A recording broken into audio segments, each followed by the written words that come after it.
arrancamos como siempre, arrancamos en punto con este nuevo encuentro del ciclo Tinta Fresca. El autor nos cuenta su obra. Esto es un espacio dedicado a conocer a los autores que nos dan los detalles de sus obras, las trastiendas del proceso de creación. Esto es parte del trabajo que, como siempre digo, desarrolla la Fundación La Balandra, que busca contribuir en el desarrollo y en la promoción de la narrativa argentina, generando este tipo de espacios, tanto para escritoras, para escritores y también para divulgar sus obras. Antes de iniciar la charla, que hoy vamos a estar, bueno, con el honor y el privilegio de tener un diálogo hermoso con Luisa Valenzuela, a propósito de su novela El Mañana, que reeditó Interzona. Antes de iniciar esa charla, le voy a dar paso a David, nuestra alma pater, aquí, como le digo siempre, quien hace las veces de moderador, muchas veces quien es el técnico también que opera en las sombras, a que cuente un poquito cómo son los detalles del devenir de esta charla que hoy vamos a tener con Luisa. Buenas tardes, David.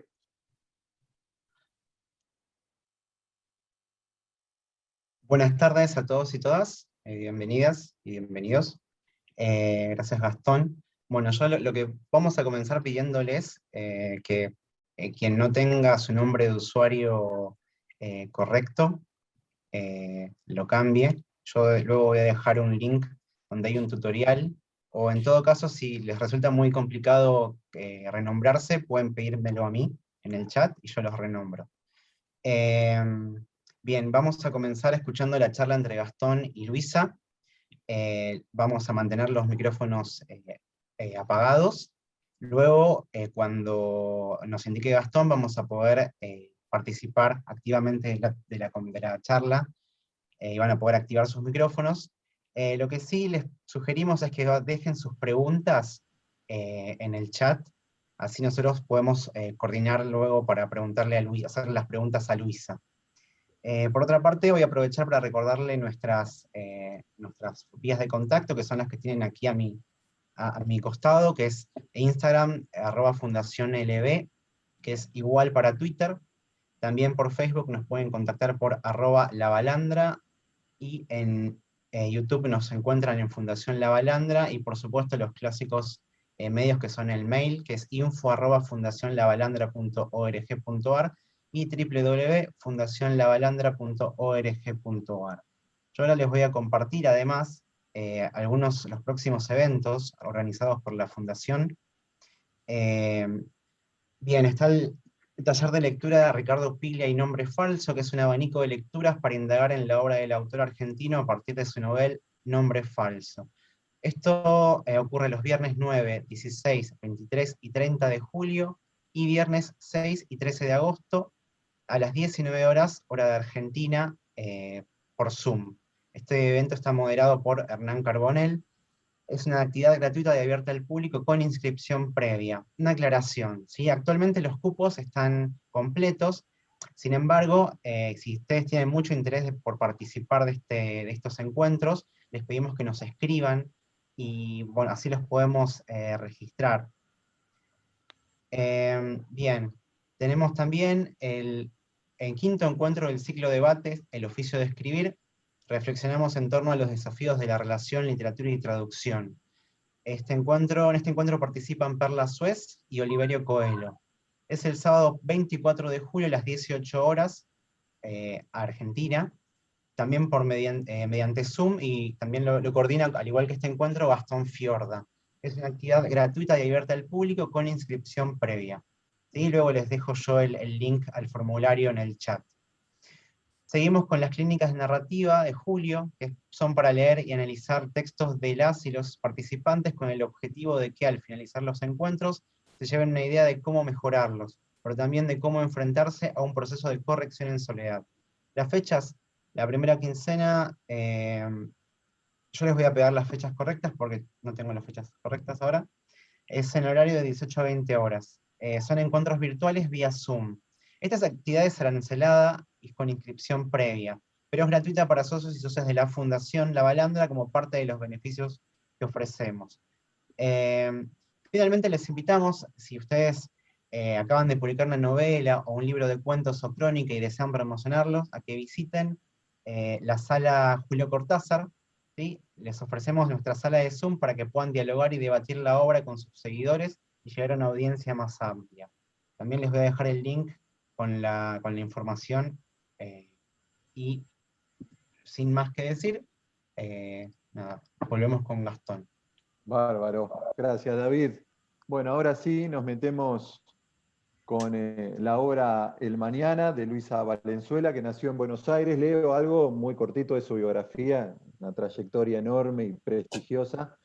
Solo voy a decir que nació en Buenos Aires, que su obra ha sido traducida y editada en más de 17 países.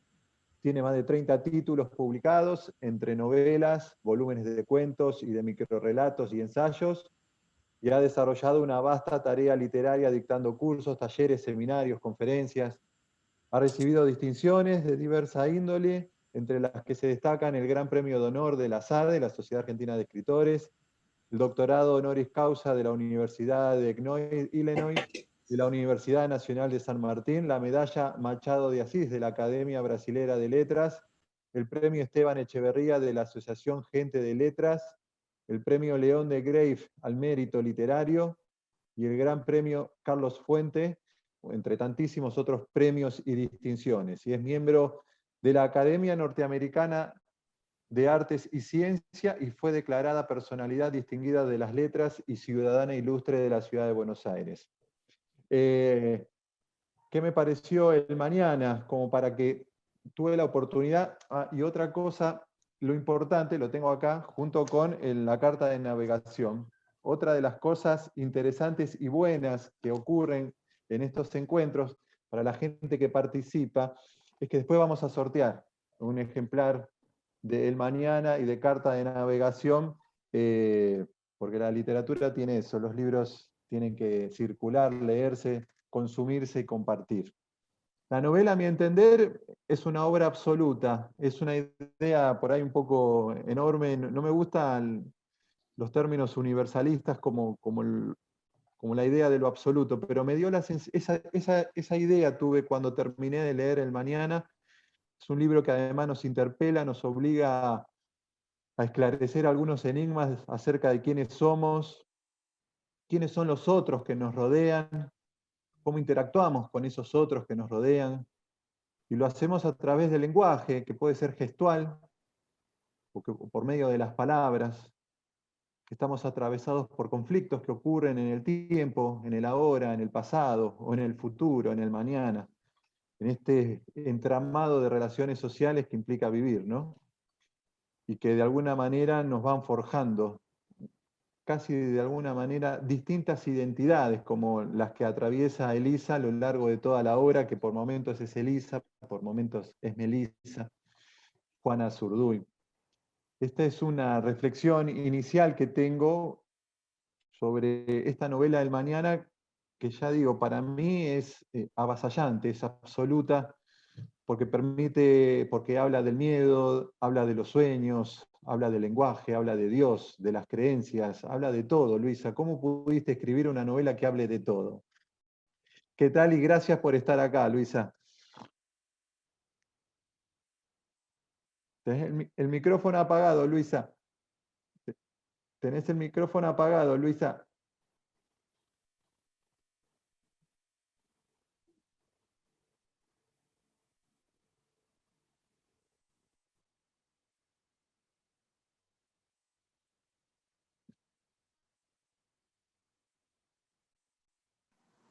Ahí Ok, está. ahora sí, ¿ahora me Ahí oyen? está. Ahí está, no lo Perfecto. encontraba en el iPad, tengo en el iPad por eso.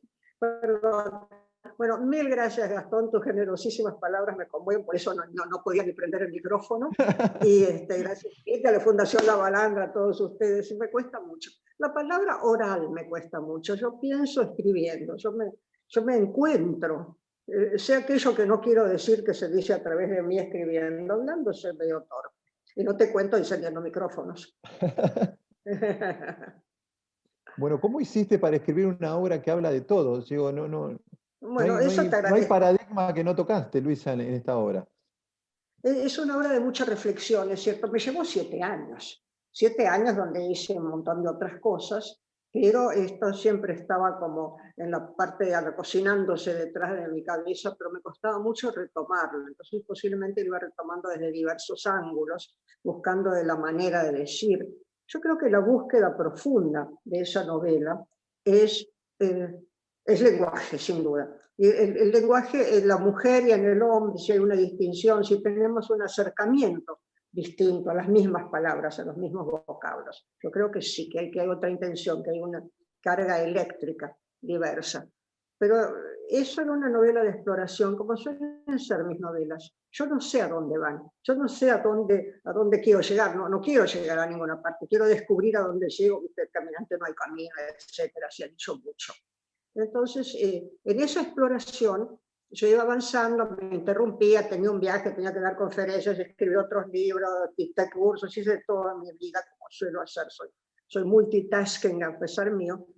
Cuando los quería retomar, empecé a buscar caminos que fui desechando, porque el camino tiene que estar dentro de la misma narrativa, no podés irte para cualquier lado. Si vas a ir para cualquier lado, tiene que tener una coherencia interna de todo lo que sucede antes.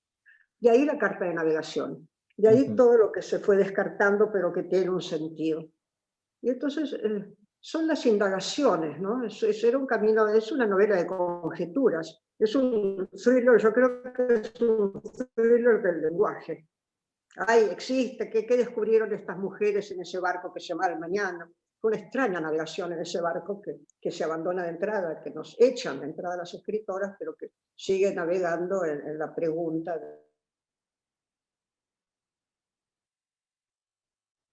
Nos quedó congelada, Luisa. ¿Todo bien? ¿Me oyen bien? Ahí se entrecortó un poquito lo último, Luisa, ¿eh? ¿Puedo que me haya alejado un poco? ¿Está mejor ahora? Ahora sí, perfecto, se te escucha. Estamos en estas comunicaciones extrañas. Te quiero decir que la voz de la autora, que es diversa de la voz de la protagonista, se van encontrando, van intercambiando ideas, la protagonista se va transformando, ¿no? Lo que vos decías de Juana Azul, van entrando otros relatos que forman parte de la vida de uno, porque todo ese imaginario también es parte de nuestra vida. Es ese reconocimiento de ese lugar. Y está la pregunta latente, ¿no? Encontraron algo, ¿por qué las condenan? ¿Por qué esas mujeres, esas 18 escritoras que están navegando en este barco, haciendo un simposio común y corriente, con la diferencia de que es en un barco y van hablando así íntimamente de lo que es la literatura, la escritura para ellas, la literatura, el lenguaje, todo eso, y las acusan de terroristas, les plantan armas, les plantan drogas, las ponen en arresto domiciliario, como bien sabes, habiendo leído la novela. Y esa sensación del peligro que puede ser la escritura, a mí me parece muy interesante, porque hay un margen, así que algo no puede ser dicho y que intenta ser dicho y que al decirlo sabes que estás poniendo ciertas creencias, ciertas convicciones en juego. Pero yo creo que no podemos vivir con nuestras convicciones rígidas, que tenemos que siempre ponerlas en cuestionamiento, siempre mirar un poco más allá.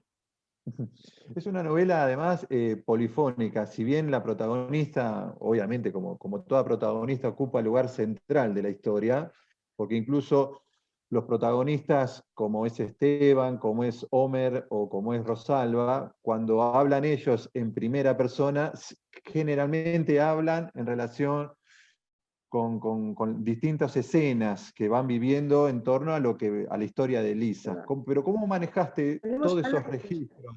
¿Cómo manejaste esa variedad de registros que además se suceden de manera muy fluida? La secuencia del cambio de voces es muy seguido, ¿no? Bueno, eso es el arte de la escritura, ¿no? Yo no creo en estrategias y en cosas así. Yo no soy de esos escritores que te dicen aprendí de tal obra, tal cosa, aprendí de tal otra. Yo aprendo inconscientemente. Evidentemente he leído mucho, debo haber aprendido mucho, debo haber asimilado mucho de todo lo que he leído y lo que sigo leyendo. Pero no lo hago intencionalmente. Me olvido. Pero quizá en ese olvido hay una maceración y después la cosa fluye. Y tiene que fluir fluidamente, con perdón de la repetición, porque si no lo dejas, si no es natural, no fluye naturalmente, si las voces no se van encontrando y teniendo cada uno la propia voz, estás escribiendo mal. Es mala literatura. Y me ha sucedido 1000 veces que después lo compruebo y lo tengo que tirar, ¿no? Entonces, hay que encontrar ese ritmo, esa respiración de cada uno de los personajes. Es una novela que se publicó por primera vez en 2010 y se reedita 10 años después, con otro contexto, ¿no? Bajo otros paradigmas, ¿no? Es una novela que por supuesto habla de un encierro domiciliario y en el 2020 si hay algo que nos atravesó fue el encierro, pero también la presencia de las mujeres ha cambiado en estos 10 años. Hoy la mujer marca de alguna manera el campo social, político, la disputa por el patriarcado. Digo, casi que es anticipatoria esta novela de un tiempo que a lo mejor en el 2010 no estaba tan claro y hoy en el 2020, 2021 es un escenario concreto, fáctico. ¿Cómo notaste, resignificaste esa obra? No la toqué, no cambié una palabra, no cambié nada. Se resignificó sola. Bueno, te confieso 2 cosas. La primera es que cuando apareció la novela, se demoró mucho, como suele. Yo tardé mucho en escribirla. Y después se demoró bastante tiempo en ser publicada, que las editoriales tienen tiempos bastante lentos en general.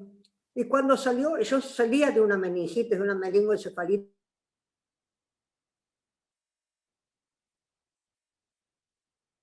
Otra vez perdimos. Salía de esa cosa tremenda que era esa meningoencefalitis y no quise ver la novela. No la quería ver, me la llevaron al sanatorio y estaba en una mesa frente a mi cama y llegaba alguna amiga, la levantaba y decía, tapala, no quiero verla. Y después me dijeron, porque yo no la quise ver por mucho tiempo, que era premonitoria del encierro de mi enfermedad. Esas están en arresto domiciliario, yo acabé en internación domiciliaria. Entonces ahí, pero nunca la traté muy bien, se presentó todo, pero yo siempre me sentí incómoda. Cuando la va a reeditar Interzona, me mandan las pruebas para revisar, yo agarro las pruebas como de cualquier libro para mirarlas por encima, y me atrapa. Y la leo como si fuera nueva, como si fuera una novela totalmente ajena. Y me sorprendió mucho, me sorprendió efectivamente esta otra lectura de hoy, ¿no? Hay una pregunta, Luisa, que entiendo que atraviesa toda la obra, ¿no? Es la pregunta del por qué. ¿Por qué es una pregunta recurrente, no solo en boca de Lisa o de Melissa, sino también en boca de otros protagonistas, incluso hasta el protagonista que se denomina, o lo has llamado el viejo del siglo? ¿Por qué esta gente, esta especie de grupo comando encierra 18 escritoras? Y más allá de las múltiples respuestas, vos acabas de anticipar alguna, también es una pregunta que queda flotando, al menos queda flotando en la cabeza del lector, porque no hay una única respuesta o una única alternativa a esa respuesta, ¿no? Y también invita a preguntarse el porqué de tantas otras cosas. Uno no se pregunta el porqué de nada, en realidad, ¿no? Sí. Yo creo que las respuestas suelen ser múltiples de alguna extraña manera.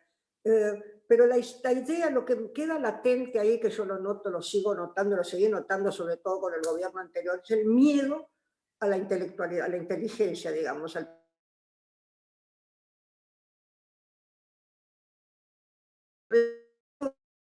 profundo, no con la libertad de hoy en día, que se me antoje lo demás que reviente, esa no es libertad. La cosa de la libertad interior, donde vas a pensar fuera del marco, ¿no? Fuera de la cosa hegemónica, y vas a ir viendo los laterales de los asuntos. Y yo creo que eso causa miedo, causa preocupación y es una amenaza para los poderes muy autoritarios. Luisa, ¿puede ser vista esta novela también? Bueno, porque hay un debate que fluctúa también en la obra, que es lo que ocurrió en Argentina en el siglo pasado, principalmente en la década del 70, con el golpe cívico-militar, y también esta complicidad de cierto sector de la sociedad civil que ante las desapariciones y los secuestros no hacía nada, ¿no? Es una escena que también se repite con el secuestro y el encierro de las 18 escritoras. Hay un fuerte compromiso social, por lo menos lo veo yo. ¿Lo pensaste desde ese lugar, esta obra? No sabes qué podés pensar, pero la sentís íntimamente. Es decir, yo no hay, es algo que yo siento, entonces va a salir aunque yo no quiera. Si yo me propusiera, si un escritor honesto, una escritora honesta se propone bajar línea, en broma lo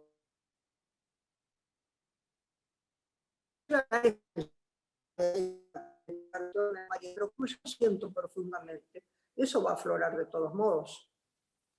Eso me lo enseñó Rodolfo Walsh. Cuando yo le dije con mis primeros cuentos, bueno, pero mi ideología no está tanto, que ya me dijo, pero por supuesto que está, porque no te das cuenta, pero el enfoque, lo que vos elegís de decir y todo eso forma parte de una posición política, digamos, aunque no pretendas en absoluto hacerlo. ¿Cómo surgió la idea de dividir al personaje principal en tres personajes, ¿no? En Elisa Algañarás, Melissa Astrani y Juana Zurduy, ¿no? O sea, Juana Zurduy también a veces es la protagonista, que queda tan en evidencia eso, voy a espolear un poquito, pero solo un poquito nada más, cuando ella está frente a esas tres puertas y elige y elige la puerta de Melissa, en ese camino hacia la libertad, por decirlo de alguna manera, ¿no? ¿Por qué esas tres figuras femeninas, con la de Juana Zurduy, además con todo el peso histórico que tiene para nuestra historia, y por qué termina eligiendo la puerta de Melissa? Te hago esas dos preguntas en una. Bueno, te cuento lo primero, lo de Juana Zurduy, que es una historia muy antigua mía, porque yo descubro el personaje de Juana Zurduy como tal cuando vivía en Nueva York en los años 80, principios de los 80. Nadie hablaba acá, jamás te enseñaron de Juana Zurduy, nada. Y yo digo, yo tengo que escribir. Me encontré una muy mala novela boliviana sobre Juana Zurduy y dije, hay una buena novela acá, tiene que haber una buena novela. Y me puse a investigar allí de a rato, se me olvidaba. Llego a Buenos Aires, pienso en Juana Zurduy, es extraordinaria, ahora se habla mucho de ella, es entrañable, tiene cosas fantásticas. Entonces empiezo a escribir un primer capítulo, que ya digo todo porque soy muy acelerada, ¿no? Y me voy a Sucre, a la antigua Charcas, a ver dónde está la Casa de la Libertad y la tumba de Juana Zurduy. Y llego justamente ahora, el 12 de julio es el día de Juana Zurduy. Y llego ahí, me encuentro con el gran biógrafo de ella, que era Joaquín Gantier, que ya estaba viejito y era delicioso. Me invitan a dar una conferencia en la Casa de la Libertad y me invitan a sacar la urna con otras tres mujeres de Juana Zurduy el 12 de julio de aquel año. Muy emocionante. La urna que se supone que es de Juana Zurduy, porque a ella la enterraron, tuvieron que conseguir, ella era la heroína de América. Bolívar le da una pensión y todo, después se la quitan. Se la quitan, no le dan nada, muere en la pobreza enorme, su sobrino nieto tiene que conseguir $1 para comprar un ataúd de madera y para nadie está en la fosa común. Así que bueno, es esta urna que sacamos muy emocionante, escribo una gran nota para la Nación, y Pacho O'Donnell, acá está mi queja, se apura en escribir su libro sobre Juana Zurduy y me lo publica antes, y me mata la primicia, entonces ya no tenía gracia, me dio pereza y no hice nada. Entonces me quedó aquel capítulo y aquel personaje entrañable, que es esa mujer extraordinaria. Y las escenas con la muerte de sus hijos, toda una cosa muy desgarradora y muy valiente, ya gana 33 batallas ella. Entonces, la cuelo ahí, y es lo que en las alucinaciones de Elisa, como viste en la novela, es lo que va a dar a Elisa el coraje para romper y para salir y convertirse en otra, porque no podía salir como ella porque estaba presa. Entonces esa cosa que asume este nombre que se ha puesto, ¿no? Para un nombre de pluma, digamos, pero eso es su sobrenombre y su nombre de casa, apellido de casada, y se va con el documento viejo con el documento de casada, y sale y se mete en esta Villa Miseria, que ya sabemos cómo, vos sabés cómo sigue. Los otros leerán ávidamente para enterarse. Pero no elige, la puerta no la elige, la puerta no la elige. Ah, no la elige. Esta cosa. No la elige, están las tres puertas y una se va a abrir. Y por esa puerta que se va a abrir, porque esto está en las calderas, encontraste en un lugar tremendo, de las calderas del edificio, están las tres puertas, y ella tiene que saber cuál se va a abrir, porque ahí van a entrar los tipos que buscan la basura y se va a poder escabullir. Pero no sabe por cuál se va a poder escabullir. Y se abre la puerta, Melissa. Es el destino que se la da. Ella decide, estas puertas se llaman así, no sabe cuál se va a abrir. Se abre la puerta Melissa y no sabe tras cuál esconderse porque están en fila. El tema de puertas es muy interesante siempre en la literatura. A mí me encanta porque son cosas que uno abre, ¿no? Pero era como un laberinto y ella lo resuelve el enigma que le posibilita la libertad de alguna manera. Pequeño enigma. Le posibilita la libertad, sí. Sí.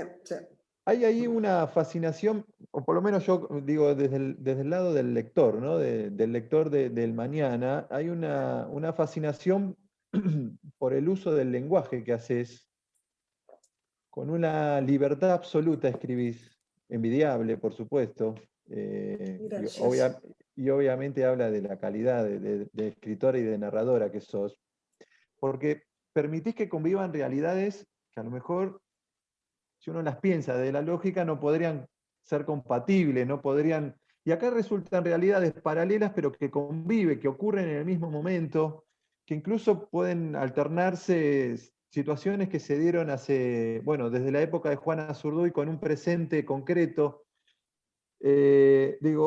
¿Cómo surge esa idea de escribir la obra desde esa libertad absoluta, parte, por supuesto, de tu magia como narradora, pero una decisión absoluta de escribir con la absoluta libertad, sin ningún tipo de límites? Eso es lo que yo sentí, que no tenés límites a la hora de escribir. Te agradezco mucho. Yo creo que son barreras que hay que ir venciendo, ¿no? Posiblemente es ahí donde yo voy luchando para reencontrar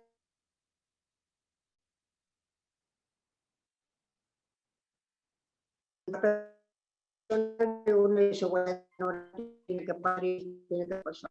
Y no más todo, si no dejas que la cosa circule por su cuenta, de alguna manera. Una cosa que me impresiona mucho, que me interesa mucho en los últimos muchos años, casi te diría en los últimos 8 o 9 años, aunque siempre debe haber estado allí latente, es de dónde vienen las historias, porque uno tiene la sensación, cuando estás escribiendo así, como escribo yo, sin mapas, sin una especie de pauta fija, sin saber siquiera muchas veces cómo termina. Yo no sabía por qué, yo no sabía dónde iba. Yo cuando Melissa sale, no sé qué va a aterrizar en la Villa Miseria, no sé ni que existe la Villa Miseria esa que voy a intentar. Entonces, eso requiere un estado de apertura interior muy rara y de aceptación que se entromete la racionalidad y te la corta. Entonces mi pregunta es como si esas historias estuvieran ya escritas desde antes. ¿Y de dónde salen esas historias? ¿Dónde están? No puede haber historias escritas para todo el mundo, las 18.000 millones de que se escriben a diario, quizá. Entonces debe haber como un sistema de algoritmos que uno tiene adentro, que se van armando algo, no te lo sabría explicar, es muy fascinante. Pero me pasa siempre, ahora se me armó una novela en una mañana, pero después me di cuenta que era un tema que yo había estado pensando, lo abandoné, pero se debe seguir pensando, se debe seguir cocinando en alguna parte del cerebro. Viste que no sabemos lo que pasa en las 9 décimas partes del cerebro, no sabemos para qué sirven, ¿no? Bueno, que esas sirven para irte armando, para los escritores, para los pintores eran otra cosa, para los técnicos otra cosa, y para los gasistas otra cosa. Todos tienen que improvisar y encontrar salidas y maneras de crear, ¿no? El título El Mañana, que hace alusión al barco, a la embarcación en el que viajan las 18 escritoras, también, sí. Digo, con la obra, no sé si esto es, como vos decías recién, que la historia va surgiendo, van apareciendo las escenas y los personajes, pero al terminar la obra se resignifica, me parece a mí, ¿no? Porque es esta cosa me parece que el título, El Mañana, lleva implícito ese deseo a futuro, de un futuro mejor, un deseo hacia adelante, que da la casualidad que los personajes, como termina la novela con Melissa que vuelve a ser Elisa, y el viejo del siglo, que recupera su nombre Rivero, Augusto Rivero, tienen deseos a futuro, ¿no? Sí. Bueno, no sé si ese es el motivo sé que es en homenaje a Haroldo Conti, lo explicás vos en la carta de navegación, el Sí, título del mañana, el título. pero si El nombre del barco, el mañana, es un homenaje a Haroldo. Después el título queda por el nombre del barco. Pero el barco se llama El Mañana porque hay un barco El Mañana en Mascaró, El Cazador Americano, que me encanta esa novela. Pero la obra termina resignificando el nombre del título de la obra. Bueno, eso es tu lectura, te agradezco en el alma, porque me parece.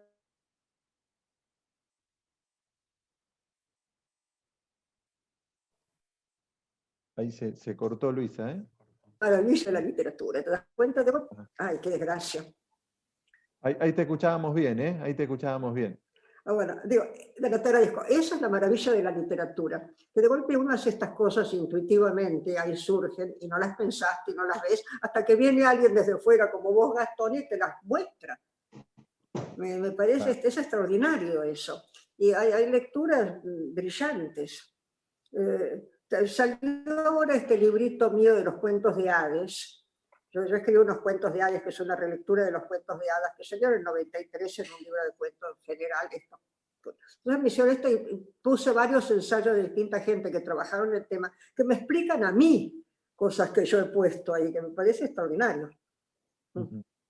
Y también me pareció súper interesante la idea de publicar esta carta de navegación, que es una especie de machete, de bitácora, con tus anotaciones y observaciones, alteraciones de finales. Digo, primero felicitar a Interzona la reedición. La edición es bellísima, Eso, sí. es bellísima, es bellísima. Y la idea de publicar con esta especie de glosario, de material complementario, carta de navegación, ¿cómo surgió esa idea? ¿La propusiste vos, Luisa? ¿Surgió? Eso se lo agradezco. Eso se lo agradezco mucho a Interzona, a Guido Indige, a Luciano Páez Sosa.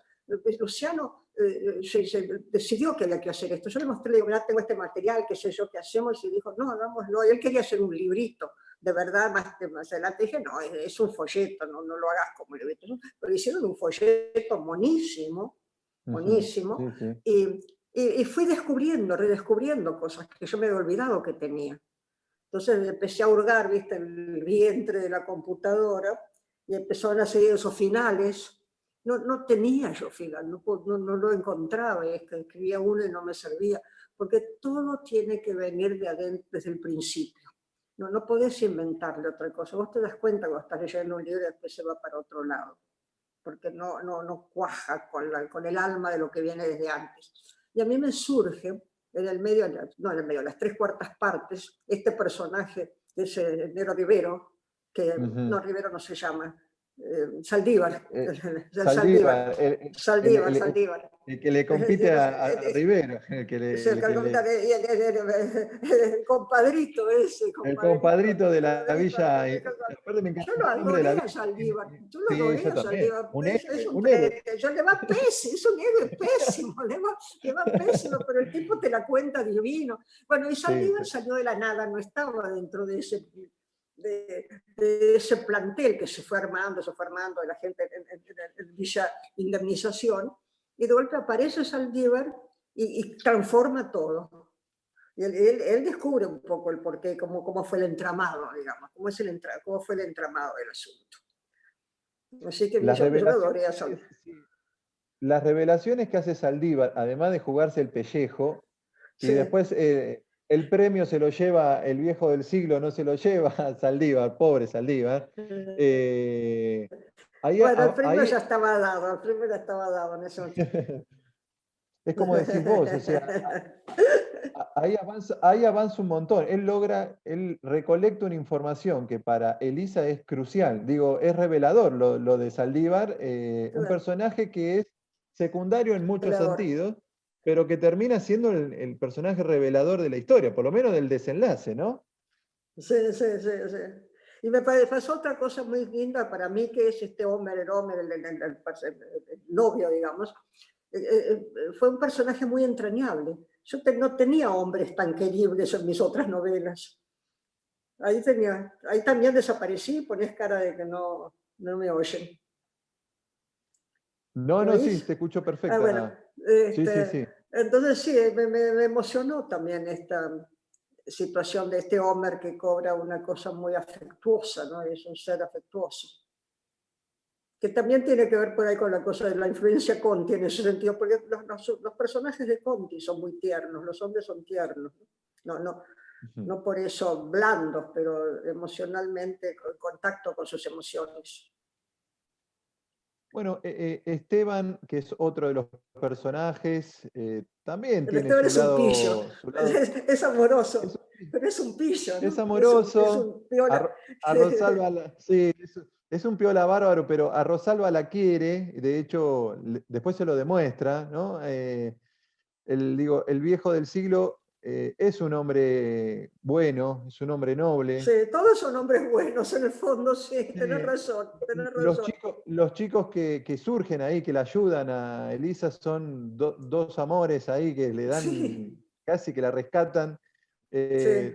Tenés muchos personajes hombres, masculinos, buenos, buena gente. Sí, todos son buena gente, en realidad, salvo los turros que lo tomaron el barco Sí. en asalto, ¿no? Por asalto.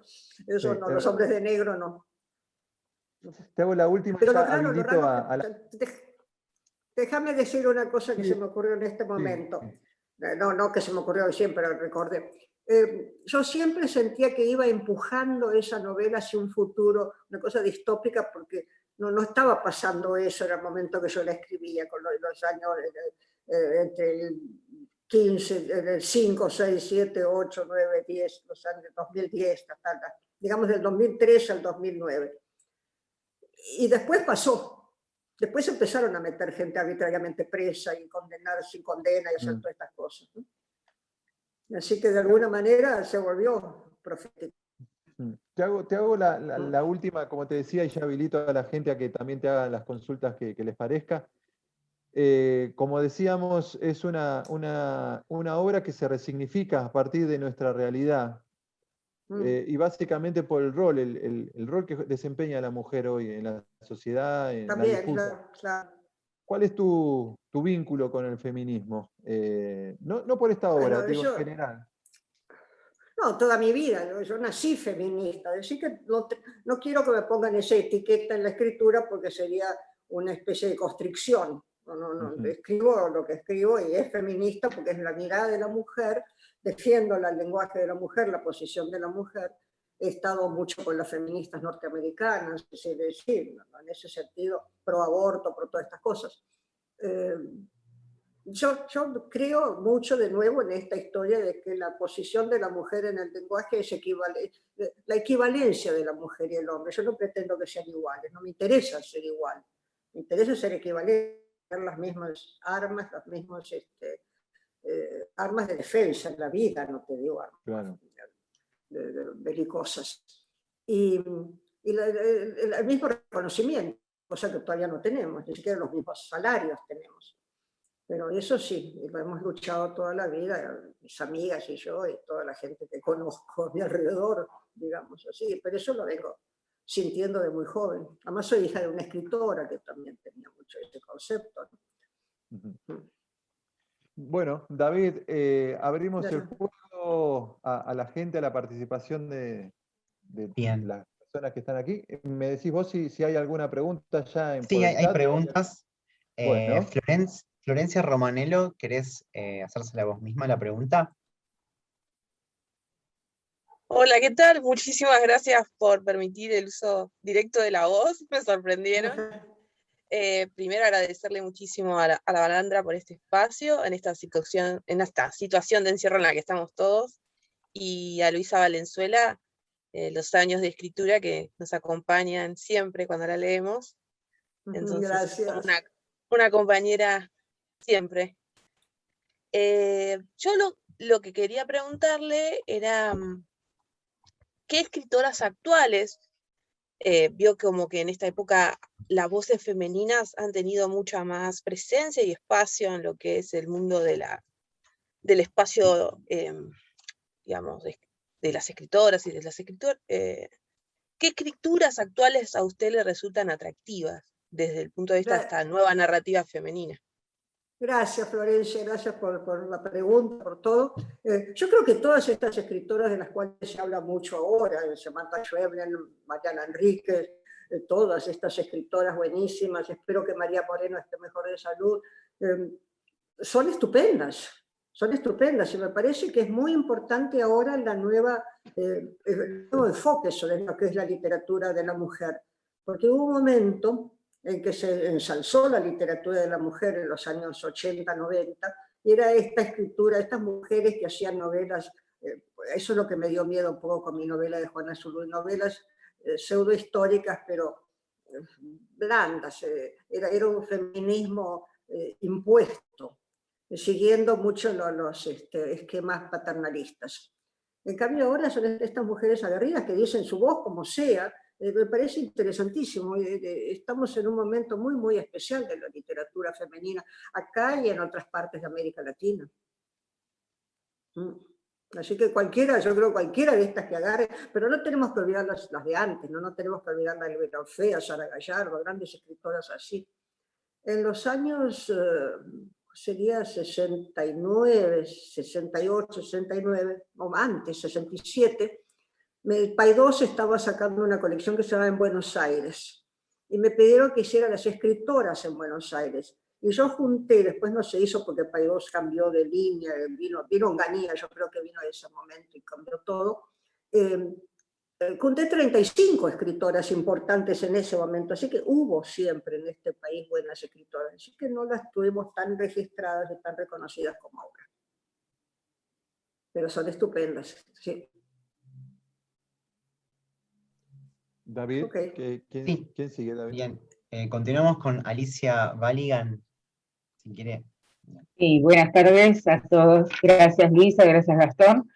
Yo lo que te quería preguntar, Luisa, es como vos comentabas que cuando tenés una idea, la exponés en el papel y ahí arrancás, y ya tenés más o menos la idea formada. Mi pregunta es si tenés una corrección, si tenés una relectura y si modificás algo o nada, o un poco, cómo te queda el producto final, cómo te queda el libro, el cuento, o lo que sea que vos empezaste a escribir en un X momento. Ajá. Bueno, empiezo no teniendo nada reestablecido. Rara vez sé a dónde va a ir a parar la cosa. Muy rara vez. Y a veces cuando lo sé es en broma. Siempre hay una forma de reescritura, pero no reescritura profunda, sino ajuste de tornillos, ajuste de cosas, pulo mucho, cuido mucho el lenguaje, cuido mucho todo el sonido, cuido el ritmo. Lo trabajo casi como si fuera poesía desde otro lugar, naturalmente. No me sirve tener un plan preestablecido, pero no sé, cambia con cada cosa. Estuve experimentando con una novela de la cual no tenía ni la menor idea, porque a veces yo empiezo algo y hay una pregunta, como en el Mañana había esta pregunta latente, hay un lenguaje femenino, se va a ir buscando eso, me doy cuenta cuando lo empiezo. Acá no había nada, y fue muy interesante esa exploración donde entra la voz autorial, entra todo un poquitito al estilo Noé Street, confieso, y me pareció una linda experiencia. Y después de golpe el otro día, hace 20 días, me cayó toda una novela, digamos la cápsula de la novela, y la pude desarrollar una cosa corta, pero la pude desarrollar bien, pero después me di cuenta que era algo que yo había estado reflexionando durante mucho tiempo sin tenerlo tan consciente. Pero cada obra tiene su propia respiración, su propio sistema de hacerse presente, digamos. Gracias, Alicia. Te veo muy quieta, no sé si se detuvo la imagen. Gracias. No, te estoy escuchando muy atentamente, Luisa. Por eso. Gracias, Alicia. Gracias, Alicia. Bien, seguimos con Cecilia Laboró. Hola, sí, gracias. ¿Me escuchan? Sí. Perfecto. Sí, gracias, Cecilia. Gracias. ¿Qué tal, Luisa? Un gusto. ¿Qué tal, Cecilia? Conocerte. Yo te quería preguntar, siendo que sos una cuentista tan prolífica, si en realidad vos preferís escribir cuento o novela, o qué diferencia encontrás en la escritura de de esos géneros diferentes? Yo creo mucho en el cuento. No sé si prefiero escribirlo, pero me parece un género mucho más exigente que la novela en muchos aspectos. Pero sí que la novela a veces la trato también como si fuera un tipo de cuentos, así con la misma exigencia. Es muy raro. Cuando empiezo algo, yo sé si va a ser un cuento, si va a ser un microrelato. A veces estoy con el programa microrelato y van saliendo microrelatos, otras veces cuentos. Hace tiempo estoy escribiendo poco cuento últimamente, lo lamento. Por otro lado, creo que escribí demasiado. Por otro lado, yo había dicho antes del mañana, no, cuando terminé el mañana dije no voy a escribir nunca más novela. Es la última, es como mi ars poética el mañana. Dije, bueno, ya está. De golpe salió La máscara sarda, El profundo secreto de Perón, ahora salieron estas dos novelas cortitas. Son cosas que no puedo determinar. Pero como género, así a priori es el cuento el que más me interesa. La novela te permite ir para un lado, para el otro, así, pero también eso es muy exultante. Y también el estar en novela es algo maravilloso, porque esta novela, uno hace la vida cotidiana naturalmente, como todo, como mujer además. Por ahí los hombres se encierran más, como García Márquez, se ponía el traje y se iba a escribir y no tenía que ocuparse de la casa de las 18.000 cosas. Aunque a mí no me guste ocuparme de la casa y trato de ocuparme lo menos posible, tengo que ocuparme, y están los animales y esas cosas, y uno se ocupa, y además está lo que te llama de afuera, ¿no? La hiperrelación externa. Pero la novela sigue funcionando. Esa parte que uno es la novelista y como en un estado de novela donde esta cosa sigue macerándose, es muy interesante. Entonces ya uno hace las cosas más automáticamente y estás en una fluidez, en un baile interior distinto. Además yo creo que uno escribe con el cuerpo, ¿no? Yo creo que uno escribe con el cuerpo, entonces también es un baile de otra manera cuando estás Claro. creando, aunque sea mentalmente. Perfecto. Bueno, muchísimas gracias. Gracias a vos, Cecilia. Gracias, Bien.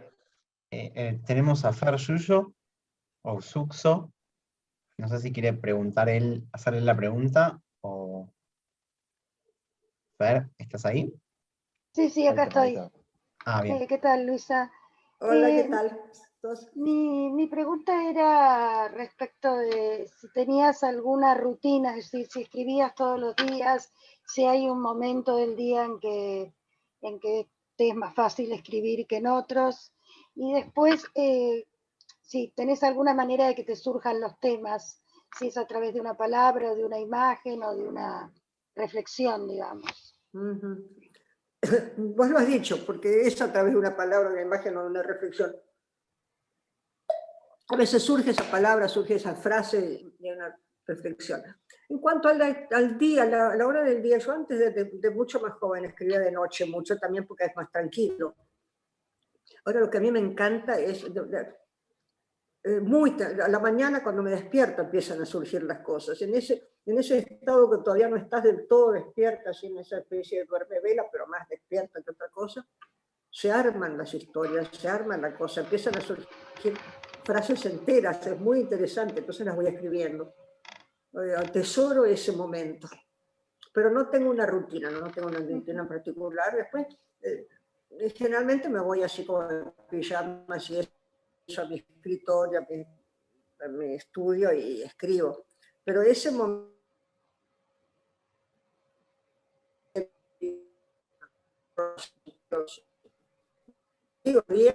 hace como 20 días me surgió esta novela, terminé con las 2, 3 de la tarde, entonces le mandé a mis amigos, le dije, hoy me siento macedonio, escribí una novela antes del almuerzo, un almuerzo mexicano puse, porque era tarde, y resolví un caso importante, escribí una novela, porque se me había dado todo esta caparazón de la novela, fue muy raro, nunca lo tuve así. Gracias. No hay una técnica, yo no tengo una técnica, pero justamente porque no tengo una técnica es la aventura de la escritura. Es decir, yo cuando creo que voy a pescar un hilo, a pescar una técnica, ¡ay, qué suerte! Ahora puedo escribir cuentos de esta índole. Al segundo cuento de esa índole ya no me sale. Escribo un cuento erótico fuertemente, que es regio, porque ahora había estos cuentos eróticos exóticos, porque en países remotos. Perdón el teléfono, no puedo hacer nada. Y digo, qué suerte ahora tengo esta línea, voy a hacer una colección. Tengo uno. Nunca pude hacer más. No es un ejemplo demasiado alentador.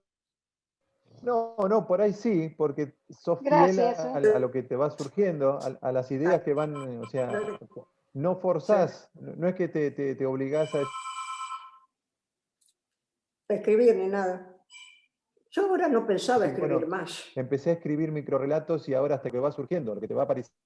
Por ejemplo, un lindo consejo para darnos. No sé, Annie Shua te daría un consejo al revés y me parece admirable lo que ella hace. De golpe toma un tema y lo explora a fondo. Entonces, el circo. Entonces trabaja en cosas del circo, de cosas del circo, y escribe todo un libro de microrelatos sobre cosas circenses maravillosas. Bueno, también es su talento, te quiero decir, no es esa técnica, no tiene que funcionar con todo el mundo. Pero me parece envidiable. Bien, tenemos preguntas de Graciela Echevarne. Sí, bueno, hola Luisa, muchas gracias por todo lo que nos contás. Yo te quería preguntar, cómo manejabas la corrección. Vos algo hablaste, pero si, por ejemplo, vos tomás, estás en la novela y la dejás y volvés para corregirla, o corregís ni bien a medida que estás escribiendo. ¿Cómo te manejás? O por ahí Depende, no tenés... pero también conviene, una vez que terminaste, conviene dejarlo un tiempo y olvidarse, porque si no estás adentro de esto y ya escuchas el sonido y se te escapan cosas. Pero a medida que voy escribiendo, a veces corrijo porque tengo que retomar para ver cómo sigue, ¿no? Para entender cómo es la próxima escena, digamos. Pero siempre yo sigo puliendo una palabrita, una cosita, es muy minucioso el trabajo. Y me gusta, prefiero el momento de la gran salida de la cosa, pero ese otro trabajo así artesanal también tiene un enorme placer, ¿no? Mi madre decía que es lo que más le gustaba. Mi madre decía que lo que más le gustaba era corregir y pulir. Sí, es una cosa así tipo diamante. ¿Te gusta corregir mucho? Sí, es lindo. Es atrapante. Es un placer de la cosa, de la materia, ¿no? Cuando estás trabajando ya con la materia, ¿no? Sacás el diamante. Con el trama. Sí, se hace un diamante, sí. Gracias a Gracias. me daba, sí. Yo la recibía, sí. ¿Y te das cuenta, Luisa, que tenés un diamante, o te pasa que siempre sentís que podés encontrar algo más, corregir algo más, modificar algo más? Bueno, hasta que decís, bueno, un hasta acá. circón, O te das cuenta... un circón. No un diamante, que sea un diamante es un poco mucho. Pero no, me doy cuenta que tengo algo bien o que tengo algo mal, eso más o menos. Que se puede corregir más. Sí, no sé si te das cuenta, pero lo vas haciendo. Y la cosa sigue funcionando en tu cabeza. Entonces digo, no, pero esa parte donde yo dije tal cosa, digo, no, tendría que haber dicho tal palabra. Digo, no, pero esta es la palabra exacta, plic, cambia. Claro. Ahora mismo que estoy trabajando en esto, digo, pero si esta escena se me perdió, no analicé este punto, sembré esta semilla y la tengo que hacer florecer un poco, ¿no? Sin develar el secreto, porque además si hay un secreto tenés que preservarlo bien, pero sacarle el jugo, digamos, a cosas que has tirado y que quedan un poco, sin explicar, no explicativamente, sino profundizando, darle otra capa más de profundidad al asunto. Sí, tenemos más preguntas, ¿sí? Seguimos ¿Te parece hacer las últimas dos, David? Perfecto. Estanislao Monge. Hola Luisa, Hola, muchas gracias por estar. ¿Cómo estás? Muchas gracias por estar con nosotros esta tarde y por el generoso inconveniente de tomar la manija, es decir, la palabra, aunque te prometas que no, que desobedezcas esa promesa. Te lo agradecemos. La pregunta es si se puede pensar algún tipo de paralelo entre Luisa escribiendo el mañana y la relación de Elisa con su escritura pienso sobre todo en la laptop, en la luz, en esa computadora que a veces reemplaza una lámpara, en el momento en que esa computadora se rompe, si hubo, o si podés pensar ahora, si hubo algo de paralelo, simbólico en eso.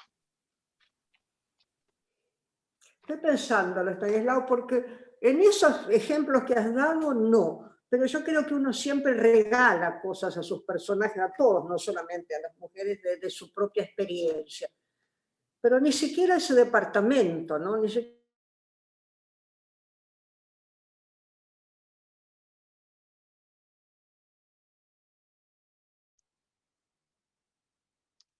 Ahí se tildó Luisa. ¿Nos escuchás, Luisa?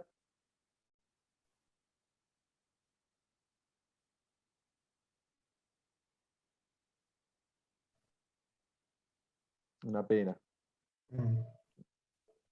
Con una luz dorada. Ahí está. Eso no, esas cosas son necesarias dentro de la trama. Pero Luisa, sí, hay cosas de Lisa que le regalé yo de lo mío, claro, no hay duda. Además me habría encantado de ese tipo. A mí también. Así que... Luisa, bueno, se te escuchó entrecortado, la respuesta. Ay, Dios, no sé si querías tirar algún concepto.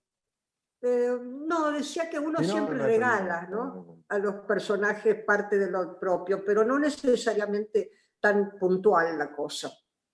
Son sensaciones, ideas. La laptop sí, tenía una laptop de esas, porque a mi edad la tuvimos al principio. Las primeras computadoras portátiles tenían un disquete, era el punto 2 del sistema, y no había manera de pensar que podía haber una conexión con el exterior, ¿no? Era impensable. Pensá que es impensable. Ya el fax fue un milagro de la comunicación. Cuando te mandaban una hoja, te llegaba igual en un fax. El momento es increíble. Eso me pasó una cosa tremenda en esa novela. Esta tenía que ser una historia del futuro y tenía que haber innovaciones que no existían. Y yo quería inventar algo. 3 días después ya estaba en el comercializado, eso existía. Era imposible ganarle, lógicamente, ¿cómo le voy a ganar a Microsoft, a Google, a qué se lo quiera, a Bill Gates? ¿No? Pero algún invento loco que se me ocurría, la antenita, el mongo, ¡puf! Había 18.000 cosas mejores 3 días después. Era horrible o me demoré demasiado. Muchas gracias por tu regalo. Gracias, por favor, gracias a ustedes, fue un placer. Bien. Vamos con la última, sí, David. Tenemos pregunta, un segundo, de Julio Vinci. No sé si se está por allí. Hola, ¿qué tal, Luisa? ¿Cómo estás? Hola, Julio, ¿qué tal? Hola. Bueno, mira, en realidad se me suscitan un montón de preguntas para hacerte. En parte algo dijeron cuando te preguntaron por la diferencia entre la escritura del cuento y la escritura de la novela. Yo sé, mira, justo la estoy leyendo el mañana, voy promediando las primeras 100 páginas, tiene una vertiginosidad, que bueno, nada, que avanzás muy rápido, que vas surfeando la novela, y me encuentro con una diferencia sustancial. Por ejemplo, no sé decirte, simetrías, cuento súper antologado tuyo, ¿no? Que digo, wow, lo que pasa ahí, ¿no? Porque es un cuento que uno tal vez lo puede leer rápido, pero después lo tiene que releer, y después lo tiene que volver a leer, y después lo tiene que leer una vez más. Lo decís por simetrías. Por ejemplo, sí, no, yo veo que en el mañana uno avanza y ya va avanzando sobre un terreno sólido. Cuestiones que por supuesto a uno se le van encendiendo. Por ejemplo, mi preocupación al leer el mañana era qué plantea Luisa en relación a la particular mirada del lenguaje de la mujer. ¿Por qué fueron esas minas, ¿sí?, capturadas en ese barco, en esa especie de conferencia flotante? Y bueno, ¿qué va a posicionar ahí? Ya tempranamente empieza a decir Elisa ciertas cuestiones en relación a eso. Sí. Un poco lo completabas vos hace un rato cuando decías la cuestión de la mujer en el lenguaje tiene que ser equivalente a la del hombre. Pero yo lo pensaba también un poco más desde esta indagación, ¿no? Que yo, por ejemplo, por decirte simetría, que ya tomé ese caso, a mí ese cuento me sorprendió, digo, ya desde el título, que te estaba habilitando una lectura y que después termina siendo mucho más, encaja esa simetría, ¿sí? Porque están esos dos gobiernos militares de dos signos políticos totalmente distintos, esas dos mujeres que están tratando de hacer de su libertad un acto, ¿sí? Razón. Y entonces digo, wow, cuántas lecturas que se abren, cuántas cajas. Veo que en la novela, vos también, obviamente, estás abriendo algo, por ejemplo, que, como para cerrar, y preguntarte, ¿me mató eso que, ese disco extraíble con Segundo Sombra, con Don Segundo Sombra? Sí, una genialidad. Gracias. Porque muy pronto llegaremos, después sabremos a dónde. Eso es una frase de Don Segundo Sombra. Y eso siempre se lo siento. Estás escribiendo y llegaremos, pero ¿a dónde? Totalmente. Y aparte, ¿cómo ahondás en la tradición argentina? Porque ya de entrada arranca, el primero que aparece, obviamente, es Haroldo Conti con el nombre, ¿no? Con el Mañana. Pero bueno, hay que saber que está en Mascaró y todo eso. Pero después digo, yo no llegué a Saldívar, pero Saldívar está en la villa. Ay, no me hagan esto. Saldívar sí, está en la Villa Indemnización. Volvé. Y escúchame, y ahí ahora te fuiste un momento. ¿Hay algún tipo de conexión con Conti en Saldívar o nada que ver? Saldívar nació de la nada, no, en Saldívar nada que ver. Conti era el Mañana andando al barco y después había alguna cosa de eso. Eso de los hombres, no se me di cuenta después, no tuve la menor intención de hacerlo, tampoco salieron. Pero Saldívar, realmente yo tengo una idea de lo que yo llamo los personajes intrusos. Y Saldívar es un personaje intruso. Vos estás escribiendo una cosa, va muy bien, no sabés para dónde agarrar y de golpe, ¡pum!, entra un personaje intruso que da vuelta a la trama. Que no sabes de dónde viene. Que no sabes de dónde viene. Pero no es un Deus ex machina que sale de la nada, viene de la circunstancia esta, está dentro de ese mundo. Pero en ese mundo no lo has visto como autor o como autora. Bien. Y el tipo está ahí esperando su momento. Tal cual. ¿Y cómo entra, por ejemplo, Borges a través de la enfermedad de Rosalba? ¿Sí? Que tiene la ceguera de Rosalba. De su ceguera. Pero Rosalba la tomé de un personaje real que yo conocí, que se llamaba Rosalía. Rosalía Fuentes. Y Rosalía Fuentes es una historia larga, no sé si tengo tiempo, medianamente larga. Carlos Fuentes venía a Buenos Aires con su mujer, con Silvia, y nos pedía dónde se bailaba el tango. Queríamos si vayamos a bailar tango, me decía. Entonces una vez lo llevo, yo le preguntaba a una amiga que es milonguera, bueno, ahora no puede. Y entonces me decía, bueno, están bailando en tal lado, de milonga en tal lado, están milongas de verdad, ¿no? Y entonces una vez lo llevo a una de estas milongas y siempre hay algún comediante que se acerca a explicar, pero dice, esa muchacha que ven ahí, Monizo, dice, nosotros la tenemos que ir a sacar, no la podemos cabecear de lejos porque es ciega, pero ella nunca nos va a desairar y van a bailar con nosotros. Y bailaba divino. Y entonces pasan un par de años y un día rin suena mi teléfono y me dice, hola, ¿sos Luisa Valenzuela? Sí, ¿fuiste al Belgrano Girls School? Sí, bueno, yo soy Rosalía Fuentes, ¿te acordás de mí? Fuimos compañeras un año, en 6º grado creo que era. Ay, sí, me acuerdo de vos, ¿qué tal? Dice, bueno, te quiero agradecer lo de Fuentes. ¿Qué de Fuentes? Entonces habían salido, acá habían publicado un adelanto de un libro de Carlos que se llamaba En eso creo, y hablaba de la cieguita y el amor y el tango. Y dice, la cieguita soy yo. Yo, ¿cómo la cieguita sos vos? Y dice, sí, porque yo tenía la cuestión de Borges, que es esta enfermedad degenerativa de la vista, que no sos ciega de joven. Entonces ella no era ciega cuando yo la conocí. Era tipa fantástica. Entonces cuenta todo lo del tango y me cuenta cómo que se movía muy bien dentro de su ceguera, era muy raro. Y entonces la usé para Rosalía, la Rosalba. Sí, Gracias, sí, Luisa. Sí. Gracias, Julio. Está esa escena casi al final.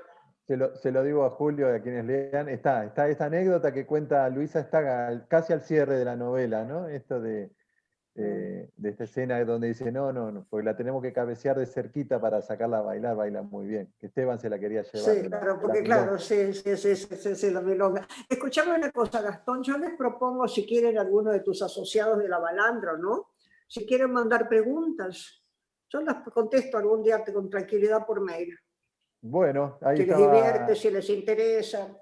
Lo de Julio me interesaba charlar con él y eso hubo gente que era muy interesante, la gente que estaba ahí con ustedes. La gente que sigue las actividades de la Balandra es muy interesante, eso te lo garantizo. Muy interesante, ahí sí, vamos me encantó, a habilitar, les agradezco a todos. Vamos a habilitar, ahí, si Carlos le parece bien, está Carlos Costa, el presidente de la fundación, ¿le parece bien que le vamos a mandar? Carlos, no sé si querés decir algo a la propuesta de Luisa de contarla. Hola, me encanta eso, vos organizás la forma, pero está perfecto, Luisa. Es una muy buena idea. Me gustó mucho este Zoom, les agradezco mucho a todos, me pareció muy interesante todas las preguntas, las propuestas, los alineamientos, ¿no? Los enfoques. Bueno, le vamos a proponer entonces a la gente que está acá, a la que se inscribió, que mande por mail. Ellos saben de qué manera, si están acá es porque se inscribieron previamente y tuvieron el link para la charla. Que mande si quieren las preguntas que después yo se las reenvío a Luisa. Claro. Yo con tiempo, ¿no? Me dan un poco de tiempo, eso sí. Con tiempo, Luisa, sí, por supuesto. Con Te tiempo. agradezco mucho, Luisa. Te agradezco, fue un placer charlar con vos. Gastón. Hablar de literatura, y agradezco a todas y a todos por participar como siempre con tan buena onda y tanto conocimiento que tienen todas y todos, en este caso de Luisa Valenzuela. Gracias, abrazo para todos y nos estamos viendo en el próximo encuentro de la Fundación La Balandra. Y esperemos que hoy en Argentina, ¿no? Una jornada importante hoy para el fútbol argentino. Claro. Chao, cuídense. Bueno, viva la patria. Chao. Viva la patria, viva la patria. Gracias. Viva la patria, viva la patria.